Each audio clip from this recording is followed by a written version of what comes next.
नमस्कार। आज हम तुर्की को एक्सपोज करने वाले हैं क्योंकि तुर्की लगातार भारत के खिलाफ जहर उगल रहा है।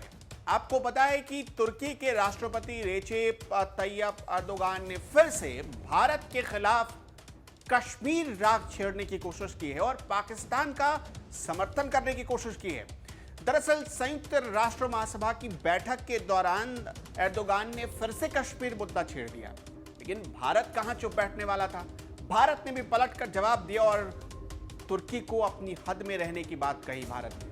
भारत ने कहा कि भारत का यह आंतरिक मामला है कि वो कश्मीर में क्या करता है। कश्मीर भारत का अभिन्न हिस्सा है और इसलिए अर्दोगान को अपनी हद में रहना चाहिए, भारत के आंतरिक मामलों में दखल नहीं देनी चाहिए।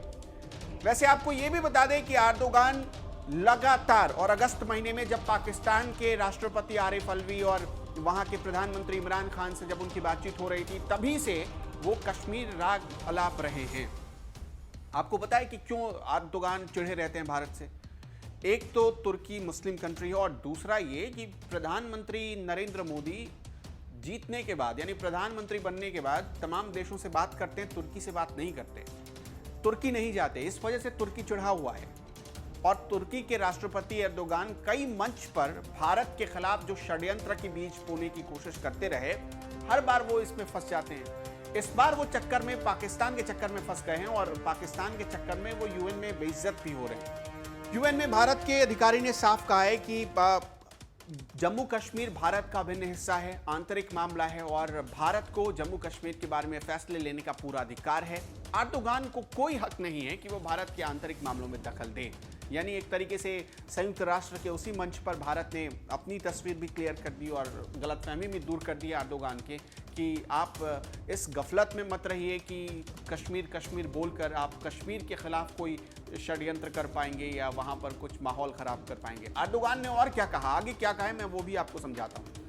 अर्दोगान ने कहा है कि कोरोना काल में जम्मू कश्मीर के लोगों पर और अत्याचार बढ़ा है। आपने देखी कोई तस्वीर कोरोना काल में कि जम्मू कश्मीर में अत्याचार बढ़ा। इसी तरह कुछ ऐसे देश हैं जो पाकिस्तान और चीन के साथ मिलकर प्रोपेगेंडा फैला रहे हैं।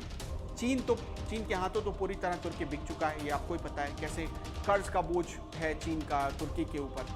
दूसरा ये कि अगर चीन के खिलाफ तुर्की जाएगा तो क्या हालत होगी, इसलिए वो बेहतर समझता है कि खुद को पाकिस्तान के साथ मिला ले या पाकिस्तान की बोली बोलने लगे और इसी चक्कर में अर्दोगान हर बार पिट जाते हैं। इस बार भी जो गलती उन्होंने की है उस गलती के चक्कर में दुनिया के सामने दुनिया के बड़े मंच से शर्मसार होना पड़ा है। दरअसल एक अखबार की रिपोर्ट तो यह भी बताती है कि तुर्की भारत विरोधी गतिविधियों का सेंटर बनता जा रहा है, एपिसेंटर बनता जा रहा है और इसकी वजह से हो ये रहा है कि जो तमाम फंडिंग्स होती हैं वो यहाँ के देश में माहौल खराब करने के लिए वो ज्यादातर अब तुर्की से होने लगी है। केरल और कश्मीर समेत देश के तमाम हिस्सों में, अंग्रेजी अखबार की रिपोर्ट क्या कहती है कि केरल और कश्मीर समेत देश के तमाम हिस्सों में कट्टर इस्लामी संगठनों को तुर्की से फंड मिल रहा है। सीनियर गवर्नमेंट अधिकारी के हवाले से कहा गया है कि तुर्की भारत में मुसलमानों में कट्टरता घोलने, दंगा फैलाने, दंगा भड़काने और चरमपंथियों की भर्ती करने की कोशिश कर रहा है।